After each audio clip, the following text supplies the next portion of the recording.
So I am so excited to share Day with you guys. I met Day. It was this immersive community experience of a bunch of people who were really, we were all living in the Bay Area at the time, and we were really in that deep listening for who we were and what we had to give. And we were in this kind of like, I consider it one of the great gifts of life, where you're around a lot of people who are calling for each other's gifts to come out.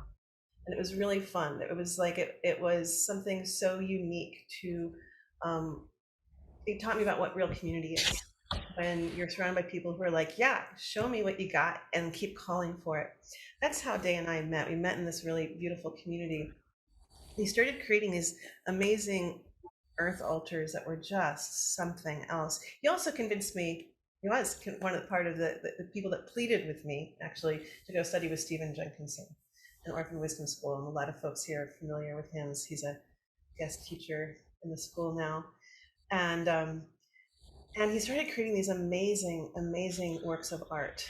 And they would, like, every time I would see them online, I would literally have this like visceral physical experience. Like, I'd get turned on. I would just be like, whoa. And then I would, like, have these funny little comments. I'm like, oh my God, Dave, what are you doing there? And I got to write a feature article that really featured his work with morning altars. And there are a lot of people that started to really notice his work. And Day is an award-winning author. He's an artist. He's a ritualist. He's a teacher, and he's internationally known for morning altars, which BuzzFeed calls a celebration of nature and life. I mean, I think they missed it's so much more than that. It's like a celebration of life. It's a celebration of death. It's a celebration of grief and communion and connection and living from the heart. And he's worked for over a decade with professionals and communities that range from death, dying, grief, wellness therapy, youth education, religious and trauma. Day is helping to heal the culture through ritual, creativity, and meaning making. And he's the author of Morning Altars, a 7-step practice to nourish your spirit through nature, art, and ritual, as well as brand new book just came out. Hello, Goodbye, 75 Rituals for Time of Loss, Celebration, and Change. Like, it literally just came out. I'm going to give you guys the link so you can order all this stuff. Here it is. And he also teaches. He teaches and facilitates other people in terms of this process. And one funny thing that's not on the bio anywhere is that I watched Day win The Price is Right.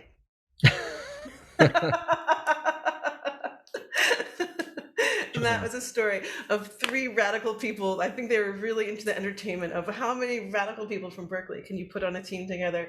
And they had so much fun. It was so much fun to watch them win. So there we go. I'm going to pass the reins over today and really enjoy it. And Hi, everyone. Can you all hear me? Thumbs up. Okay, cool. And it's totally fine to have your screens off. That's like, I mean, I possibly would if I were in your shoes, but if you can put it on just because as a teacher, I love seeing your faces and I want to feel connected to you. So, and thank you for being here. It's a Thursday here in Portland. It's a Thursday morning. It's very cloudy.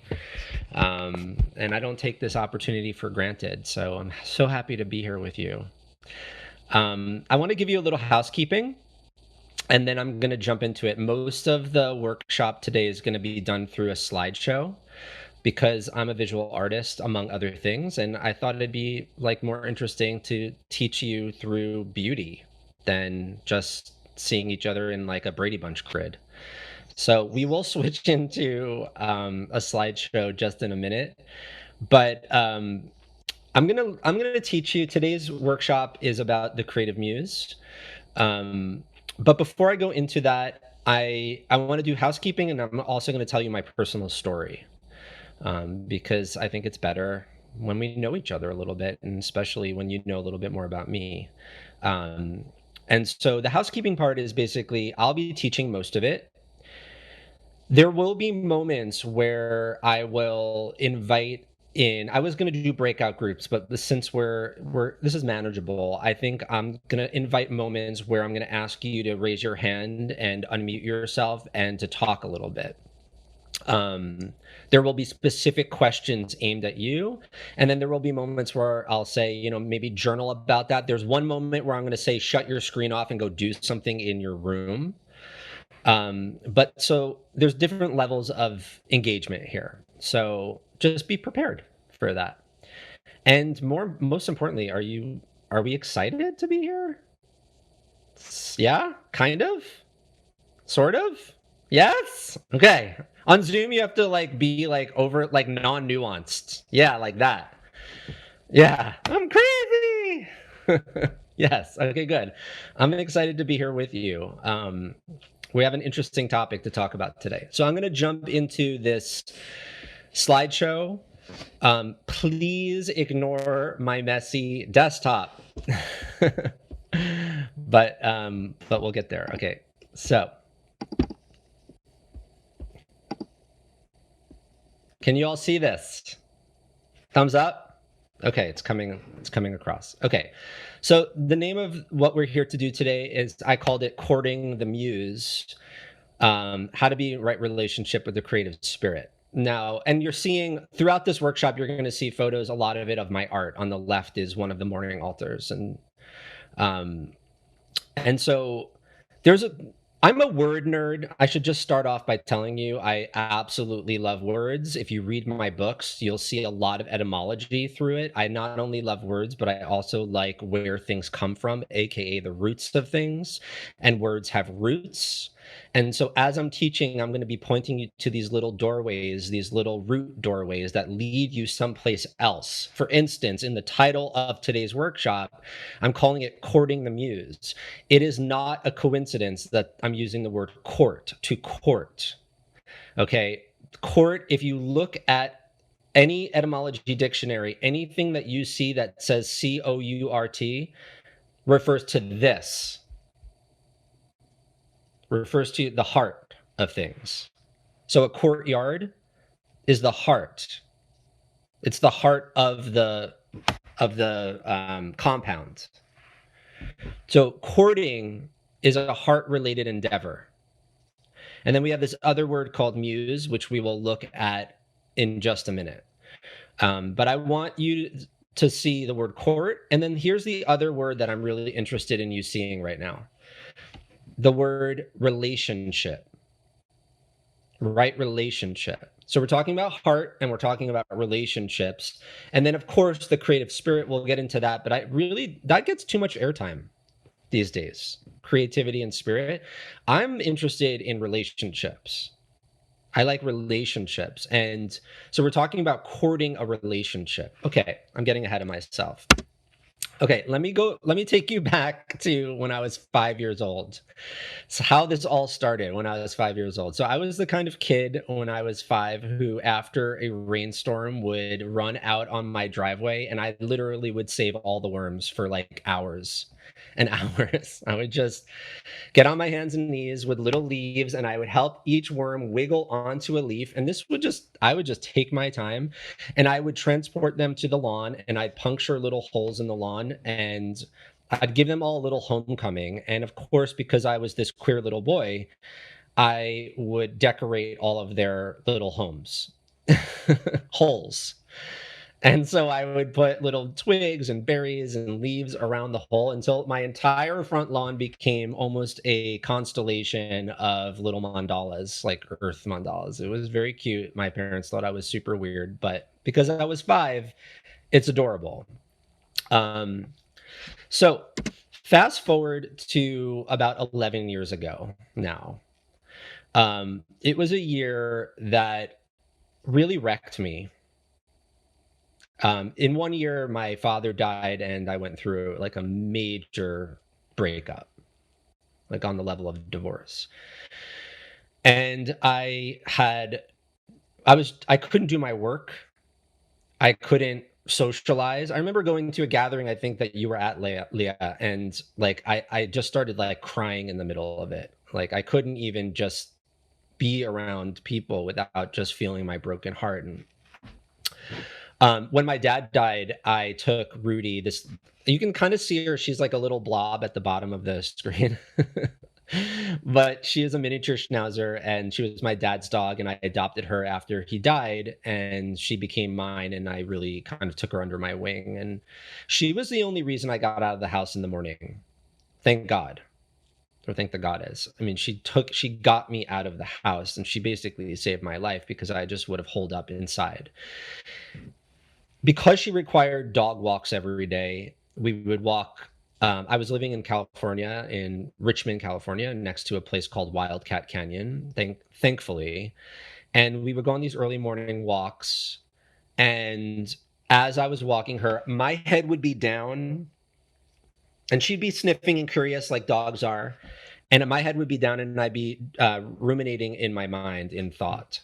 And occasionally, because I came from this childhood of just loving nature and loving life and loving beauty, I would see things along the way that would almost pop me out of that heaviness and back into the world again, like a crow feather or a cluster of elderberries or, eucalyptus bark or whatever.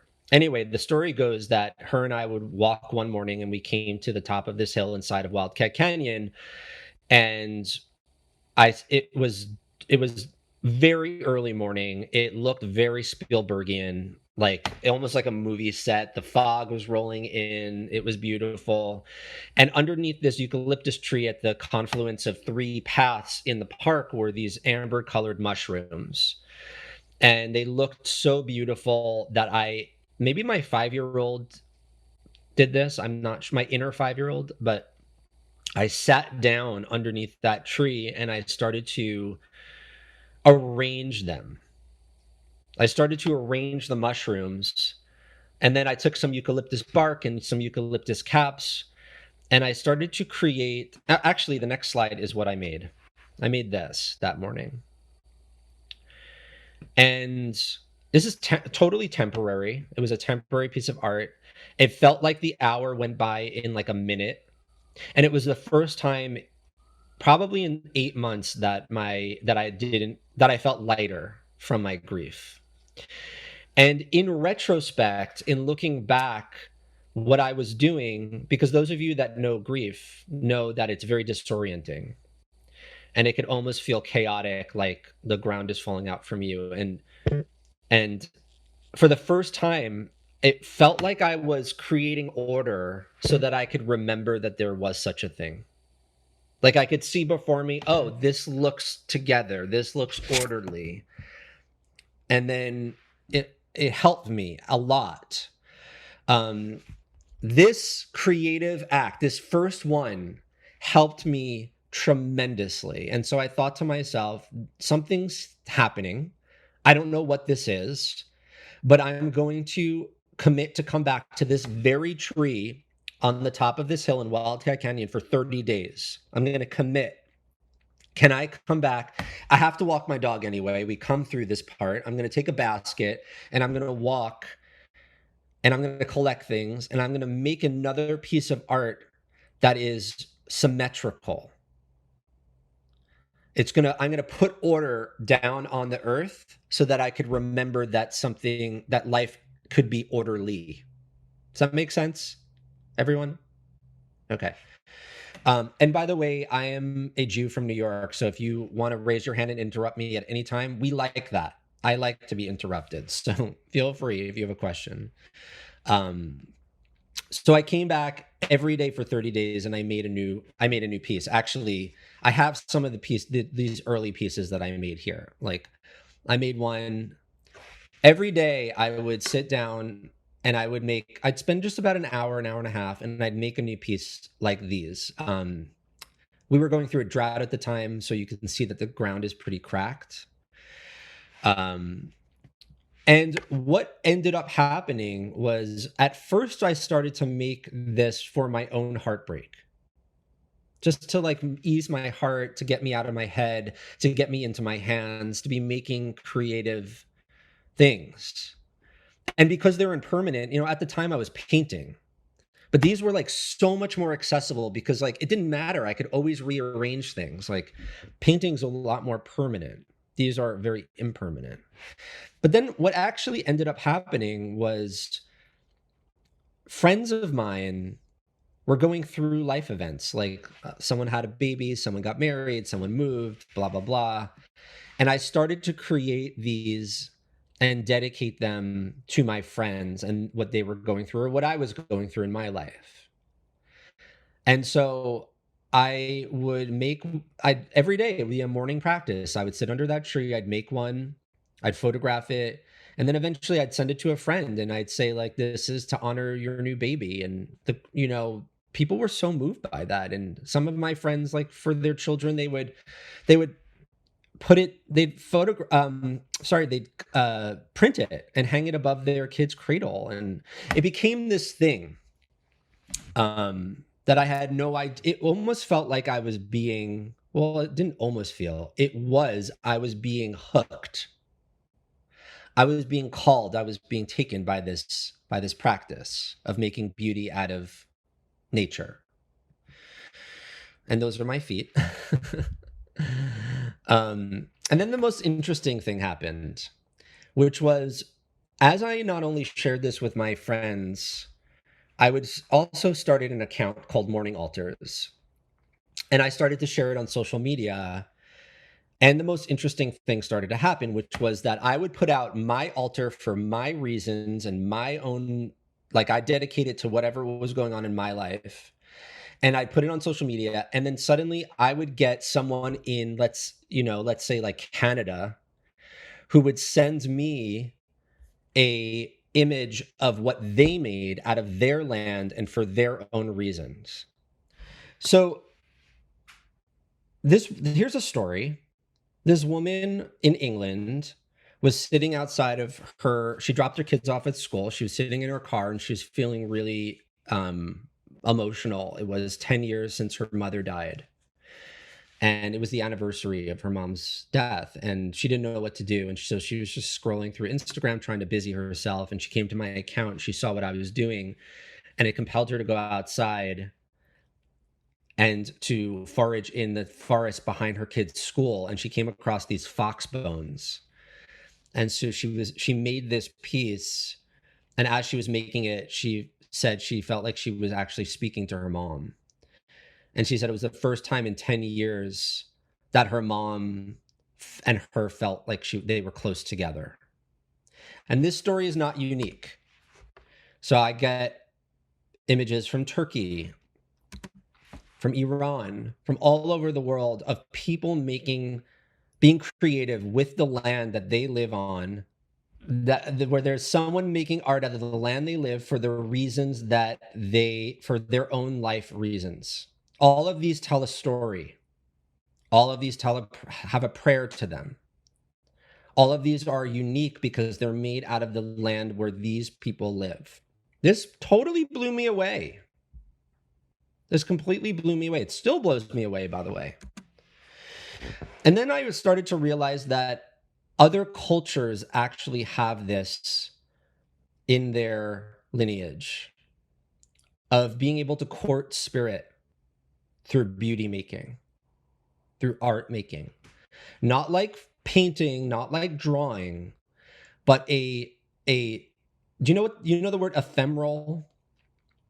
Do you know what the etymology of that word is? No? Ephemeral means just for a day. Just for now. These are ephemeral works of art. By the way, in India, these patterns are passed through the generations, through the mothers, actually, through the grandmothers. So this pattern is passed through the generations, interestingly enough. But it's not just India that has it. Of course, Tibet has sand mandalas. Peru has despachos. And it's here also. I don't know if we're all in the States, but it's everywhere.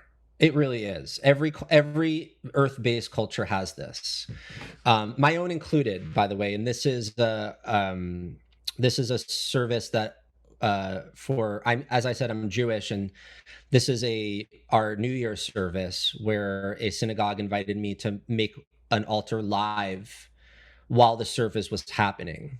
That's a Yemenite band on stage. That's my art on projected onto the screen. That's a Broadway theater.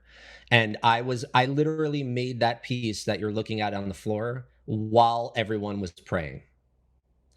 And so their prayers and my creativity were kind of influencing each other. And everything on that altar was made this was in New York. So everything was from New York, found. Okay. So let's go back.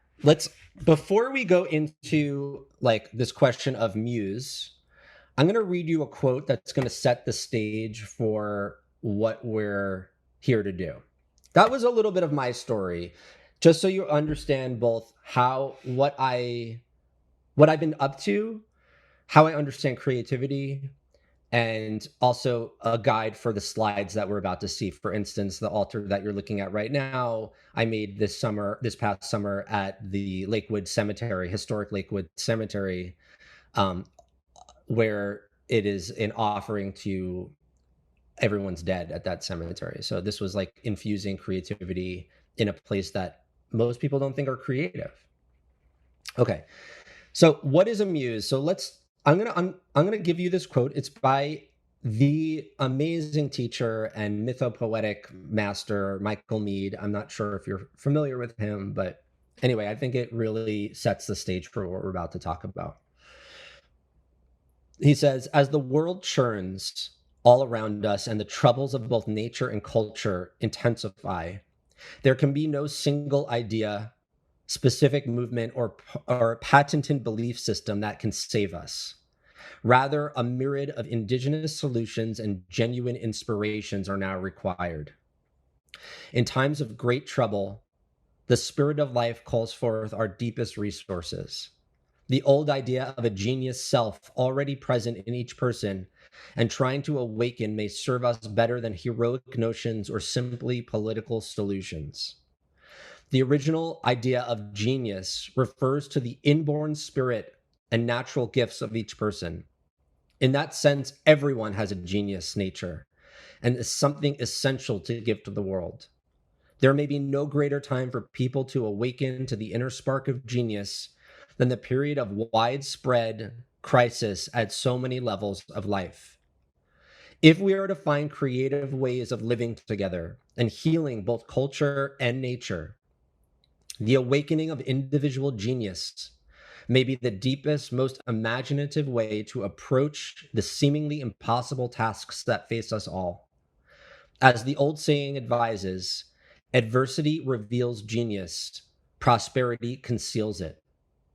In allowing the inner spark of genius to transform us, some transformation of the world also occurs. Let's give it up for Michael Meade. I mean,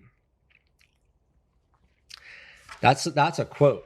That's a quote from an elder. It's a beautiful Michael's quote. also in our guest teacher library. What There kind we go.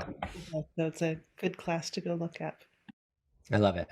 Okay, so let's do a little bit of a raise your hand moment, um, and unmute yourself moment. What's a muse? Or he used the word genius. I'm going to use them somewhat interchangeably, sometimes not. But let's just start with this thing called a muse, because we talked about creative muse. What is a muse? How do you define it? And I'm going to offer a few definitions. One of them is the etymology of the word itself, which is one of the nine muses of classical mythology. Daughters of Zeus, protectors of the art.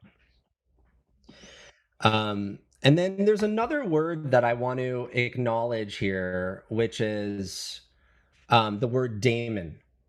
Has anyone heard of that word before? Daemon? Okay.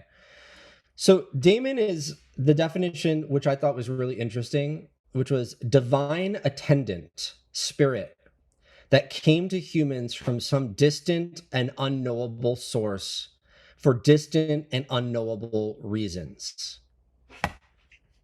And I want to just acknowledge this word, distant and unknowable. Let me stop sharing for a second so I can look at you. Why distant and unknowable? Think about that for a second. We don't have to talk about it, but just think about this word, distant and unknowable. In some ways, it's using the word unknowable, meaning exactly mystery. Distant and unknowable, meaning it's something that's it's not originated from you. It's from someplace else. And it's unknowable, meaning, I mean, really, any relationship is like this. I always say this, the best way to, if you're in a long term relationship, the best way to kill a relationship is to think that you know who the other person is. Hmm. The best way to keep a relationship alive is to always be curious about who you're with. So it's like any relationship, unknowable. That's a good key to the relationship itself, is not to think that you know who you're in the presence from, but it immediately activates a certain capacity called curiosity, wonder, amazement, all of these qualities, all of these capacities, to not think that you know who you're in the presence of. Okay, back to the slideshow. Okay, so there's an amazing TED Talk by Elizabeth Gilbert. Maybe you've seen it. I cannot tell you off the top of my head the name of the TED Talk, but I think she's only given one. And it's on this very thing. It's on this very subject. And she poses a very interesting, she goes into the deep history of where genius comes from, or where muses come from. And she goes all the way back to ancient Greece and ancient Rome. And at the time, that those cultures and many other cultures in their relationship to creativity too, did not think that you were genius. We think that in our modern culture, we project this identity onto people, and people proclaim this identity. They say, oh, I am a genius, or he is a genius, or she is a genius. And in her talk, one of the most interesting pieces of it was that she wondered aloud, why are so many artists in the last 200 years suffer from mental illness, depression, drug addiction? And in the talk, she basically says that it's through the identity of being a genius that people can't hold that. It's a divine element that people are identifying as, and it's too much to live up to. And she gave her own example of, I think she wrote the book Eat, Love, Pray, I think it's called, or Eat, Pray, Love. And she said, as soon as it came out, everyone wanted to know, what was going to be the next bigger book. And she said the pressure from that sent her into an emotional roller coaster. Understandable, by the way. At least in my own life, totally understandable. She said, as soon as I could detach from this identity and not see this as me, but see me catching or courting or being blessed by something, then it gave her that emotional detachment or separation. So she wasn't identifying with this thing called genius. So, for instance, she says in her talk, which I think is really funny, she said, in the past, in ancient times, if you produced this amazing body of work, people would be like, wow, you got visited. It's awesome, And if you didn't, if you produced something that totally failed, people would say, well, too bad, you didn't get visited that day. And so the onus wasn't on the person. The onus was on the spirit. And so it put everyone at an even playing level. But it also gave the people a great purpose, which was to take care of this relationship. Does that make sense? To take good care of this relationship? So we're going to start talking about this as if it's a relationship. And she calls this the emotional risk of creativity. That separation, she says, she thinks it's a psychological, I don't know if I agree with her, but she says it's a psychological concept, because the emotional risk of creativity is so great. If you've been creative before, if you've made anything, you know that we have these things called the saboteur. We have judgments of our work. We have feelings of not being enough. We have feelings that we can't do it again, that no one's going to like it. All of these mindsets that come up. I mean, I recently went to the Van Gogh, like a 3D exhibit. I don't know if Mm. anyone else has done that. You have? Yeah. I mean, talk about an artist who suffered greatly, produced amazing work, but wow, I mean, even cut his ear off and, I mean, was in mental institutions. And, there's been a lot of suffering since we've become an industrialized culture. So she talks about this emotional risk of creativity and the necessity to, here, I have a quote of hers. She says, looking at other societies that had better and saner ideas to help creative people manage the inherent emotional risks of creativity. Saner and better societies that help creative people manage that risk.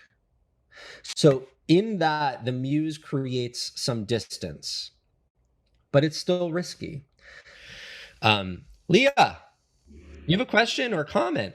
A comment just because I was really inspired just about this edge that we're talking about, and I feel like it's an edge that we don't often get to speak about. And when I first started creating, the very first piece I ever, like the biggest piece I ever produced was called Engage. I didn't realize till later, I was like, what I was doing, the language was all in there. I was marrying the muse. And I was doing it without consciously understanding, but that's where I was giving all my commitment and all my life force. And then I started joking where I said, if any guy wants to be involved with me, he's going to have to be polyamorous because he's going to be in a relationship with me and the muse. And that's been a real reckoning, honestly, in terms of where the commitments are. But I wanted to speak about this piece because right at the very beginning of my own creation of myth, magic, and medicine, the storytelling, I was living deep in Nicasio in the redwood forest, and a little octagon, and I was coming very close to the dimensions, to the edges of the dimensions, and I was spending more and more and more time in that mythic space, and I was gaining tremendous amounts. I was like, it's where so much of my inspiration came from, and it's where so much of my deep understanding of story as a mystery school, as a key to the mysteries. But I also came so close to the edge that I realized that it was getting harder and harder for me to live here as a human. And I began to realize that I was about to make a choice. Like, I actually really saw how people went crazy. I really saw how people surrender their presence on this place in relationship to humans and matter and place, and go and live in this other place, and their bodies are still here but their spirit's somewhere else. And I remember making that choice, and I was just inspired today because I'm seeing something in your work that, in terms of just a connection, in terms of that inspiration, where it's that, to me, it's the relationship to matter and beauty and creativity is what it's what gives us. And I always thought of your work as portals day, as like, it's the portal for that to live among us and for us to live among it here. And so I appreciate the depth of the opening and the vulnerability that's bringing us to this kind of conversation that we don't often get to have at this level of creativity. Thank you. Yay. Good. Leah, thank you so much for sharing, for popping in. That's a vulnerable share, Leah. I really appreciate that. One thing I'm not going to talk about in today's workshop, but I often talk about because Leah just raised it up, is, for me, a large part of morning altars and my creative practice is really being in relationship with the land and receiving creative inspiration from the place itself and feeding that creation back to the place itself. And so a lot of my teachings and in my trainings, that is, as you just said, Leah, like a grounding force in the creative practice, is that it's not amorphous. It's not kind of like only up here. It's actually, by being in relationship to the very land itself, it grounds the creative practice. It grounds you. It grounds the body. So I'm not going to talk too much about that because we're talking about another topic today. But if you do, take another class with me, that is a very important part of not losing ourselves, but rather being in relationship to the place and being in relationship to creativity. They go together. They're not separated in my mind. At this point, a student asked if, in intact land-based cultures, ritual tethers people to enter into deep creative spaces and return safely. Gosh, without going too far deeply into a whole other course, because the practice that I teach called morning altars has 7 steps. The first step is called wander and wonder, and the simplicity is just taking a basket and going for a walk and basically getting lost. But the heart of that practice, of the beginning of the creative practice, is coming out of destination addiction, coming out of productivity addiction, and just letting yourself be taken. And in the same way, the practice circles back to a practice of impermanence. All of my art, none of it exists anymore. And so when I teach, it's really about non-attachment and coming back to open hands, basically. Open hands to receive, open hands to leave. The thing I want to say that you brought up inside of me is around the word muse, to kind of circle us back to what we're here to talk about. Here's a thing to wonder about, everyone. What is the etymology of the word museum? Think about this. The word muse is in the word museum. But we're learning right now that a muse is very alive. Actually, I'm going to start the slideshow because it's kind of connected to what we're. So think about this for a second. Museum. We know the word muse. If anything has in common all of the things that we're talking about, I would say the word muse is very alive. This is something very alive. Here's the question. How did a word, because museum means house of the muses. So how did it come to be that this word, which meant basically the house of living spirits, creative spirit, become a place that is all about permanence and preservation? It's not about aliveness. It's about freezing things. I'm trying to talk to you about what our dominant culture has done to the creative spirit. My work is all impermanent. It's not about freezing something. It's about it not lasting so that I could do it again. It's about being in relationship with the creative spirit. Relationships mean we stand up again in the relationship and again in the relationship. It's not about one and done. If anyone's in any kind of partnership or friendship, relationship means you show up when you're needed time and time and time again, right? Museums are a totally different beast. They're there for preservation. So much so that when I'm in museums, they send security people to follow me because they're afraid I'm going to touch something and change something. That's happened a variety of times before. But creative spirits are not like that. Creative spirits, number one, if you're going to write something down right now, write this down. There's no guarantee. Just because you sit down to paint, to write, to create, or whatever, just because I sit outside to make an altar, does not mean that that creative spirit is going to come. There's no on and off button. It's alive. It has the same attributes of anything alive, including consent. So number one, no guarantees, which means it's mysterious. You can't pay it to be there. You can't do anything that's going to guarantee. And by the way, this book I just wrote took me 2.5 years to write. I can't tell you how many times I sat down at my desk to write and maybe a sentence came through in like 5 hours. And then the very next day, I'd be writing like a whole chapter in one day. If you're reading my body language, it looks like this. Mysterious is quite mysterious. It's a spirit. It's energy. Remember the thing we said at the beginning? It comes from someplace else, and I forgot the actual quote, but it's unknowable. And here's another word. We keep on mentioning the word insane or crazy, and the word I'm going to use is the word undone. It undoes us in sometimes beautiful ways and sometimes painful ways. But yes, it is encountering something not human, but that moves through human.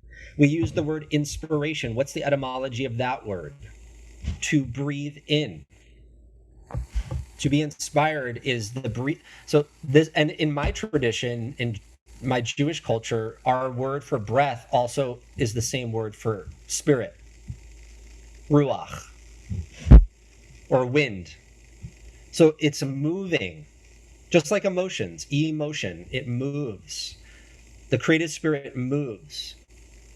And when it comes through us, we don't know how it moves us. That's why we have these creative practices where we can move the spirit out back into the world and offer it back in as a gift. Does that make sense? If we just keep it inside of us, yes, maybe it drives us a little crazy, but the more we practice getting it out of us, and that's the thing about the emotional risk piece, which is like all of the things that block us from moving our creative spirit out into the world. I'm not enough. It's not good enough. People are not going to like me. I'm not going to make money. Um, you know, mine that keeps on coming up is I'm not going to, you already did it. You're not going to be able to do it again. You reached your height. You're not going to be able to do it again. You know, that voice is like, that's an old friend. But all that voice is trying to do is stop that spirit from moving through me back out into the world. Every single piece I've made, by the way, people ask me, I have press ask me all the time, do you draw it out before you make it? That's impossible. First off, if I did, it would look terrible because it would come from my head. Second of all, everything that I make is found the day I make it. So it's all a gift of the land. So I'm working also with this, I'm working also with the spirit of the place itself. I'm working with the spirit of the place and the spirit of these muses that are coming through me. So the undoing is not something to prevent, but I think it's a consequence of really the insanity that we're talking about. I mean, there's lots of reasons for it, including the identity piece I mentioned before. But one of them is the prevention of it actually moving back out into the world. And for me, creativity is a gift that you receive and are given back, and you need to give it back. Gifts. There's a great book called The Gift, Lewis Hyde. It's an older book from the 70s, scholarship book. Basically, he says gifts always need to move. If you receive a gift, you need to give it back out into the world. Creativity is the same thing. You receive it, and it needs to move through you and back out into the world again. And also time. Someone mentioned time. You know, we're not talking, you know, I keep on saying the spirit of the land, and I have a Shoshone elder who's a teacher of mine named Clyde Hall, and when I talk to Clyde about the land, you know, he says, you know, you white people are on clock time. We're on clock time too, but we also have earth time. He says earth time works in a completely different fashion. He doesn't say this, but I'll say this right now. Creativity time is the same thing. It's not clock time. It works in a completely different fashion. As I said before, when I first started making my art, and I said an hour went by like it was a minute. Remember I said that? So time it doesn't exist. So if I sit at my desk looking to write a book and I'm there for 6 hours, maybe to the spirit, that's like not the same thing. That's not 6 hours. To me, it is. So there's a quality of patience and persistence that's needed when it comes to any relationship, especially including our creative relationship.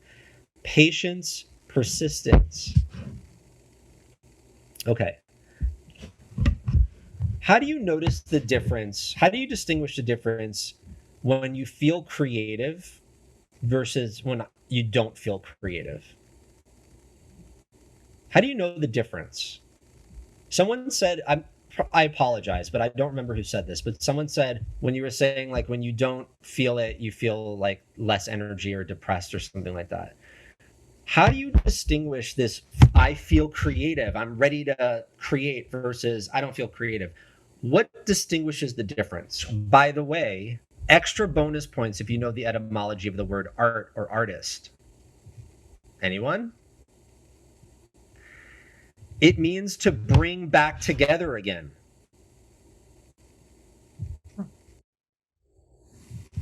So what you're doing is literally the root of the word. Because things get scattered. Life is scattering. We forget all of the time. And so when we make art, it brings us back into something whole again. So what your somatic movement that you're really tuning into is really the essence of art. It's beautiful. Okay. So there is a man, an ethnographer. I write a little bit about him, Arnold van Gennep, in my new book, Hello, Goodbye. And he has a phrase called pivoting to the sacred. And the essence of it, this new book is all about ritual and especially ritualizing the big and small moments in our lives. And so I use this phrase a lot because it basically means anything could be made sacred. We just have to turn towards it. You drinking your coffee this morning could be like a ritual. It could be just an everyday routine thing, or it could be a ritual moment. You taking a shower could be or a bath can be an everyday routine thing, or it could be a ritual moment. Pivot towards the sacred. Creativity is the same thing. It could be like nothing, and it could be everything. When I talk about ritual, and especially in this new book, I talk a lot about how, because we're all of the Western mindset, we're so focused on the thing, like the ritual or the art. We're so focused on the thing we think it is that we completely miss what really impacts it. So what impacts it is how do we enter in and how do we exit out? How do we come into a ritual and how do we leave a ritual? How do we come into our creativity or our art and how do we depart from the art? Do not underestimate the power of a good arrival. Really, what I'm talking about is this word. And I swear to God, I'm going to write a book about this because it's everything. I'm talking about hospitality. For instance, when you have a guest that shows up at your place for dinner and they're bringing like a bunch of bottles of wine or a bouquet of flowers or chocolate or whatever, you welcome them very differently when someone shows up completely empty-handed or ready to just take from you. Being a host and being a guest is the relationship we're talking about when it comes to creative muses. And we're talking about this very old cultural skill that our culture kind of sucks at, but there are lots of cultures around the world where they're really skillful at hospitality. Ukraine is in the news right now, and I have had the pleasure really of being there in 1999 basically bringing food and medicine to elderly people around Ukraine and poor people. And when I was brought into people's homes, they had nothing. But on their dinner table was their best fish and their best vodka and their best candles because I was their guest. And they gave me everything because that's what hospitality is. You lay it all down. It's like The best things you have are meant to be given away. And that's a sacred act. And so I'm equating the approach and the departure through the courtship is what I'm talking about. The entering in and the exiting out. Does this make sense? Okay. So there are techniques that I use, and of course these are, you probably have your own, but I'm trying to center the conversation on attraction. I'm centering the conversation on courtship, entering, the slow movement in. How do you set the container for the pivot towards this holy, sacred moment? How do you set the container? Does anyone know what a bowerbird is? If you don't, definitely YouTube this bowerbird. There's a beautiful YouTube documentary on this bird. I get called this all the time. People refer to me as bowerbird, where this bird basically creates beautiful art to attract their mate. They gather different colors, or they create different patterns or piles. And they're doing this as a way to say to their mate, like, I'm valuable, you're valuable, come this direction, come to me, because there's others that are also courting that bird. And so they're basically the bird artists. Definitely worth checking out. So creating a beautiful space to court your creativity. When you sit down to make art or to write poems or whatever you do, what does the space look like? Do you clean before? Are there candles lit? Some of us have a tradition of incense or smoke or beautiful smells. Do you sing songs? Do you offer a prayer? If you haven't noticed by now, I'm not one to prescribe. I describe a lot. So I'm not going to tell you, do this, because I don't know what your relationship with your creativity, I don't know what would attract that spirit for you. I know what it is for me. When I wrote this book, you better believe that my ritual of entering into my writing room took at least 20 to 30 minutes. Lighting candles, cleaning up, singing songs. I'm not going to tell you everything I did because it's pretty private. But I created a beautiful space so that when I sat down to write, whether or not that spirit was like yes or no, I created a beautiful container, a clear container, a clear vessel, so that that spirit could possibly enter through and into the room. So I would like to, I'm so far behind. I have so much more to talk about with you. Okay. Well, maybe we could do it just for like a minute or two.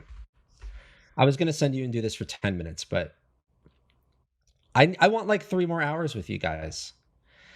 But I'd like you to shut your screen off for like, let's do 3 minutes. I want you to you could do it after we're done, but I want you to shut your screen off and to create a temporary space inside of your room. It could be at your feet or on your desk or on your dresser or on your fireplace mantle or whatever, where you are creating something attractive for your creativity. So for instance, like maybe it's just arranging candles in a certain way.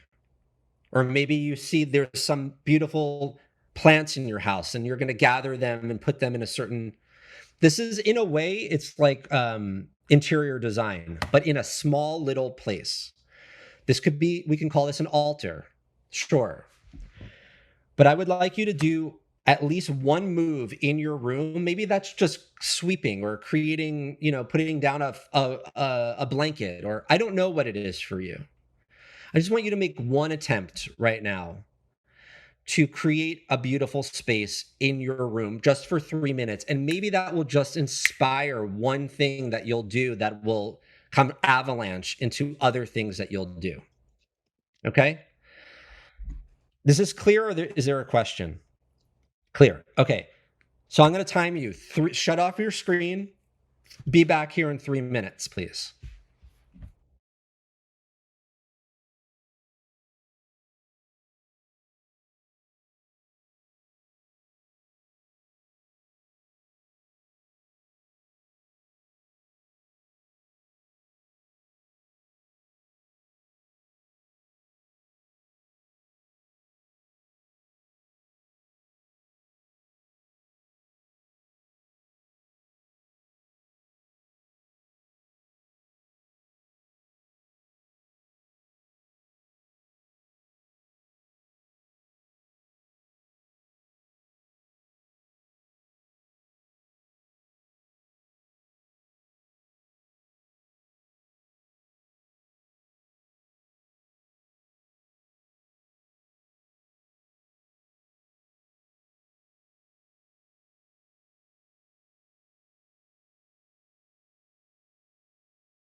Calling you all back.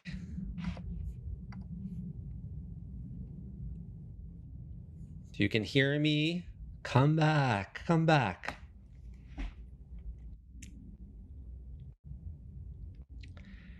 So obviously that was way too short. That is just a very, very short practice that I wanted to almost just spark inspiration. I'm going to share my screen again.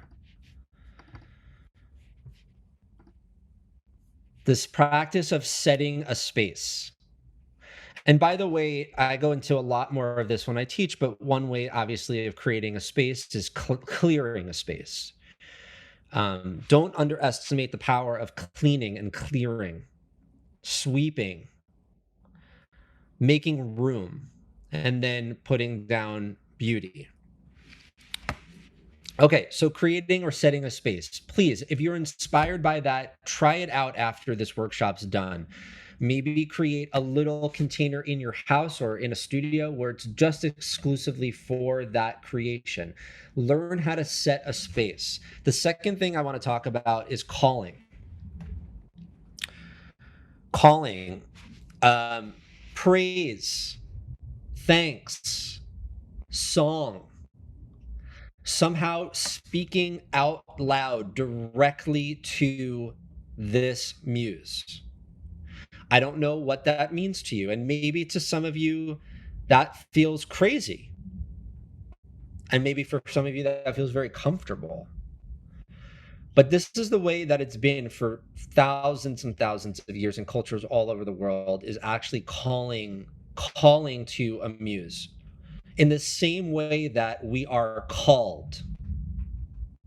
So, for instance, I've talked quite a bit about my career as a calling. It called me, and I answered the call. But because this is a relationship, this works in two directions. You can be called and you can call. So, again, how you do that, well, that's for another time. We don't have a lot of time to talk about the how. But I have just enough time to describe these things like please, or praise, or please, P-L-E-A-S, to plead, or pleads, P-L-E-A-D-S, plead, to plead, to thank you so much for coming before, please come again now. I mean, we're talking still about hospitality here. Okay.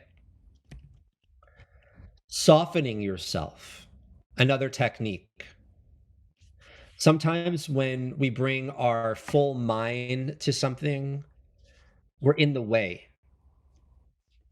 So even if we create a beautiful space, and even if we call to our creative spirit or muse, we might be too headstrong to receive them. We might be in the way of the door. So a lot of creative practices and in a lot of courtship. I mean, think about this like with partnerships or friendships. We have to soften ourselves to receive the other person. We can't be too strong in a relationship. We have to be able to meet and be met.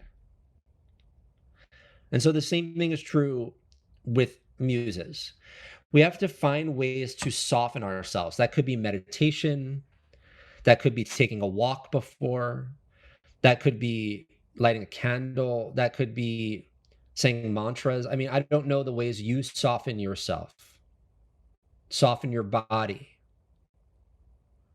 You know, before I teach my teachers, we do a meditation where I have them go into their internal landscape and soften their body, soften their jaw, soften their skin, soften their hands and their feet, because then they can receive. So there's a great quote by a dream worker named Tokopa that I wanted to read you on this, which is, relaxing the rational mind is what allows the genius of the unconscious to express itself. Silence or any devotional practice or ritual helps us drop down into that deeper level of imagination, away from the direct sunlight of our attention, where we become more subtly reflective, like the moon. Mwah! Gorgeous. Our attention can sometimes be too much like a spotlight, and it can make things that are shy scared. It's the same thing like if you go on a first date and you're asking too many direct questions. You're being too aggressive. There needs to be the space that allows the connection to happen, and there's a softening in that, almost a reflecting that happens in that. And that's why I love that she uses the moon as an example of that reflection. Thank you, Tokova. I appreciate that quote. Okay. Lastly, I want to talk about inspirations, wellspring inspirations. This is a good thing to journal about after we're done. Here are the categories. Again, do this on your own time. What are the places that inspire you? What are the activities that inspire you? What are the rituals that inspire you? Who are the people that inspire you? What is the architecture that inspires you? And I can go on. What are the patterns or the clothing or whatever? These are called inspiration well springs in my book. And they're places where we go to fill ourselves up so that we can become better attractors to our creative muses. So it's almost like taking a bath in inspiration, and then you're super attractive to that creative muse because you're full of inspiration, and they're looking for that like a nectar. It's like a hummingbird and a flower. And you become filled with nectar, with creative nectar. Okay. Bringing us back to hospitality. We're talking about entering in. And again, there's a lot more about this in my book, but there's also about exiting out, departing.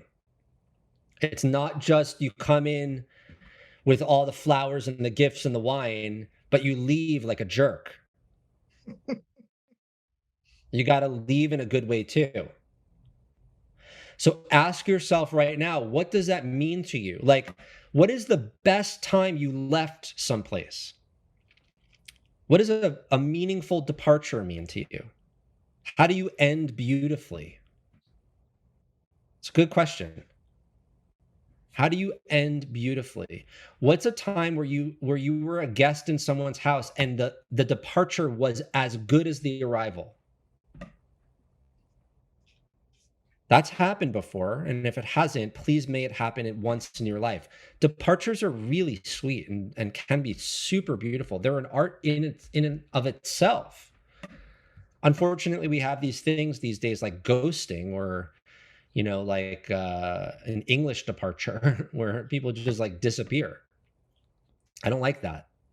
I encourage in my tradition, we linger like way too long.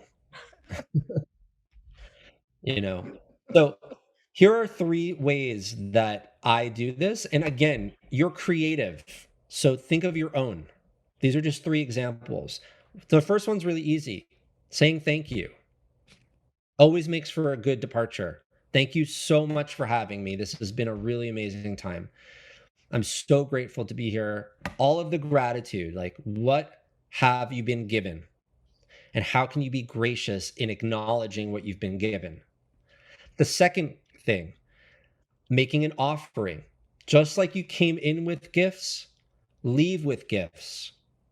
That could be a song, that could be food, that could be smoke, that can be beauty, but don't leave empty-handed. Leave and like put something down as a like I just got, this is the spirit of reciprocity, people. You give, you give, you get. You give, you get. It's constantly moving back and forth. So if you just created something amazing, for instance, for me, like writing let's say like 800 words or 1,000 words or 2,000 words, I don't take that for granted. I give back.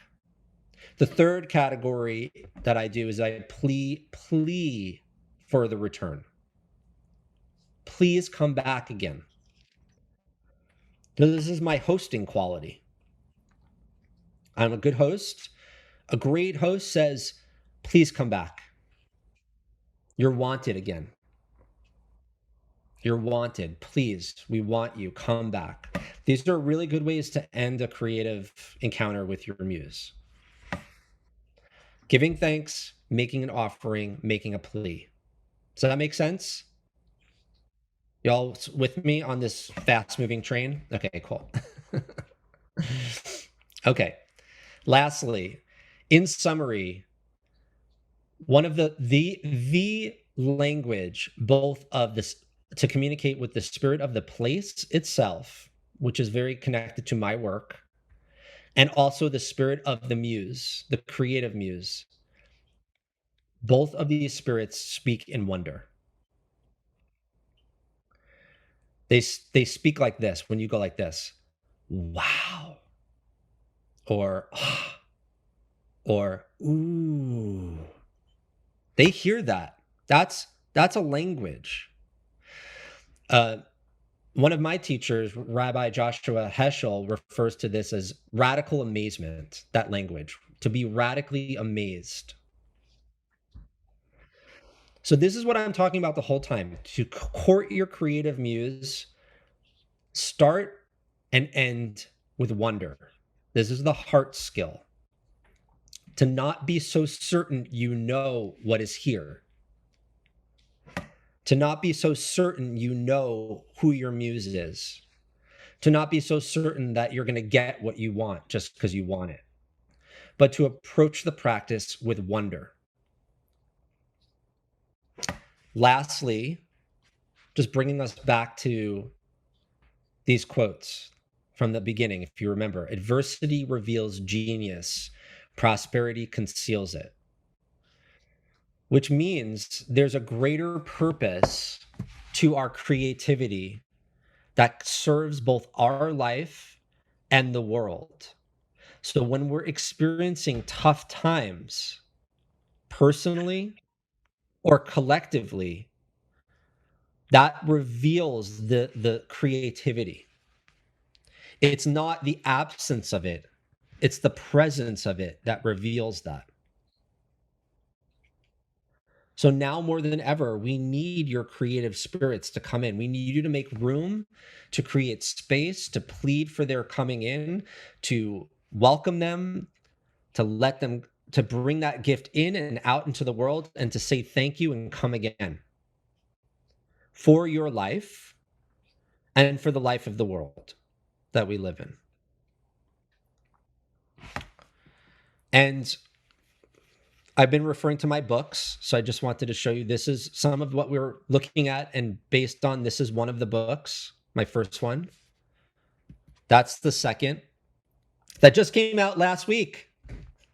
So I'm a new papa, and I'm very proud. It's been a long labor. And I talk a lot about entering and exiting in this book, the entering into the rituals and the exiting out of the rituals. And some of what we're talking about here is in this book. And the last thing I would like to mention is a sister school, in the same way that you're in a school with Leah. I have a sister school where I'm training people to bring this into their communities.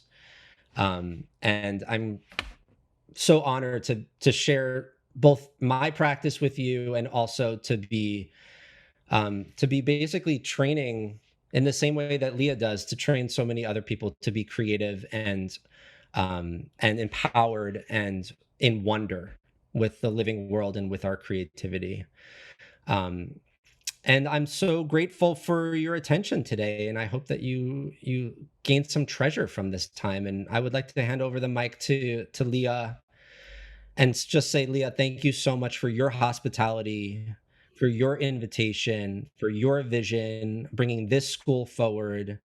You're doing such an amazing job of modeling for everyone how to live creatively and how to take risk and how to be so generous in the world. And just honored to be your friend and collaborator in this way in the world. And thank Dave, you. thank you. Thank you for, wow, just such a generous spirit. Oh, no, while I was listening to you, Dave, the thing that really came to mind that I really wanted to acknowledge in you is your commitment to endure life, your commitment to show up so completely and fully, and the beauty that has emerged from that space to just keep showing up. And then also the commitment to go sit for a long time and write and write and write and toil and wrestle with the words. So just it feels your generosity so deeply, and then your just command of the road and your commitment to it. It's your commitment to it. So thank you, thank you. And Day, may your book be blessed. May it find its way into the hands and hearts of those who will walk it into this earth and keep on going. And may your work be blessed, and may it come back 10,000 times to you. And I know we'll be in touch. If you're not on Day's Instagram account, you're just missing out. I'm just going to say it is part of my my often joy and pleasure, if not stimulated connection with Eros every time I see one of the posts that he puts up.